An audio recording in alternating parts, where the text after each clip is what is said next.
I wanted to illustrate some examples of edible landscaping for warm temperate and subtropical locations. These plants happen to be growing in zone 9B on the warm side. And this is a Hawaiian solo papaya here. Smaller rounded papayas, but real good, real tasty. Papaya carica is the name on that for the Latin. And I've got some pineapples kind of hidden in this back corner here just to keep them away from two-legged predators. Ananas camosa, I think is the name on that one. And we got some Thai chili peppers that a friend of mine has a plant, and I got some peppers from her and subsequently started the seeds out. And the plant here is about 3 or 4 years old. So that kind of falls into the condiment section of edible landscaping versus fruit or vegetables, but essential nonetheless for a chili head like myself.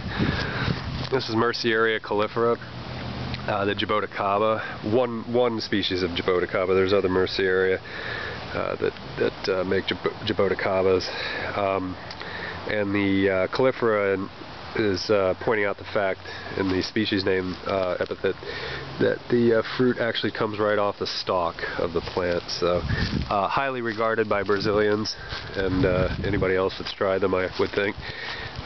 These are collard greens, sort of an indispensable agricultural plant for the deep south.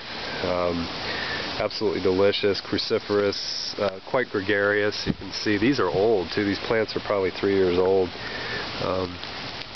But I've been giving us an abundance of collard greens over the last couple of years.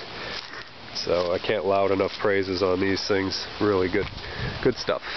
And it doesn't have to be cooked like the old traditional way. I mean, you can just flash sear them with a little bit of olive oil as a finish, or sesame oil as a finish on them, and season them any way you want. They're really good. This is Puteria campiciana, canistel, or egg fruit from seed, so it's going to take a few years, but I've got time, hopefully. And I got some little habanero peppers that'll eventually get planted in here. We container raise our tomatoes here in the winter time, and these are sort of remnants from the winter. It's late May now, so they're just finishing out their last tomatoes. Got a Springfulls mango there with a couple of fruit on it. It's just a juvenile, pretty young.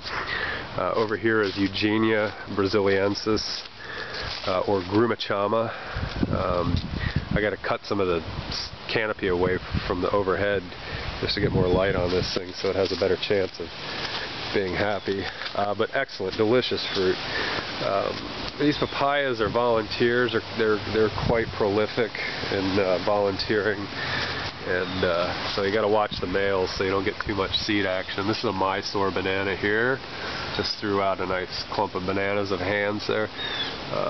Got a Lancetilla mango behind this stalk of Mysore there. Lancetilla are really quite nice mangoes, large, several pounds. There's a Kerry mango there. Delicious fiberless mango. Got some Brogdon avocados on board this year.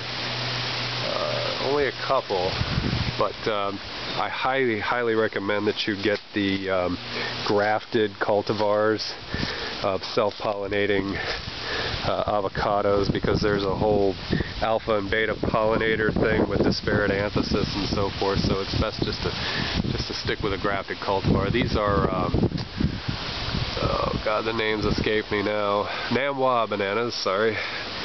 And very nice, delicious Southeast Asian bananas.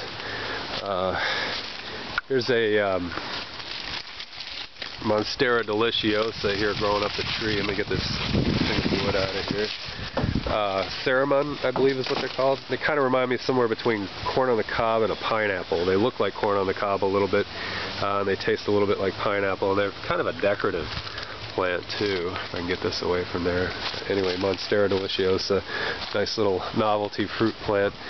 And like the grumachama, there's another Eugenia that's pretty ubiquitous around here, and that's the Suriname cherry. And I've got a big plant here that probably volunteered 20 years ago in the yard. That's Eugenia uniflora. Good stuff. Some people don't like them. They're kind of petroleum tasting, but I think they're great. This is a cherimoya here, or sorry, adamoya. and it's Annona squamosa hybridized with Annona cherimoya, I believe, in an Ananaceous family, but it is a hybrid. And this isn't a, it's either Presley or Lisa. It's not a Geffner. That seems to be the more popular. Once again, it's all about self-pollinating, and you can do some research. But if you live in a warm temperate that can support this, then this is a plant that's worth recommending. Then we've got sweet potatoes coming out of the ground here. I made a video about sweet potatoes not too long ago, Ipomeo batata, but that's a real good way to get a good supply of sweet potatoes in your yard, is just to turn them loose. You can take cuttings right from the grocery store and just start them. That's how I did it. These vines are probably 4 or 5 years old, and they die off in the winter, come back in the fall. There's a larger mango that I have. Didn't really produce this year, so I've chopped it down in half, except for that section, just to orchardize it to make it more accessible. There's an older relic papaya there that's several years old. It's endured numbers of frosts, which is why it's divided like that.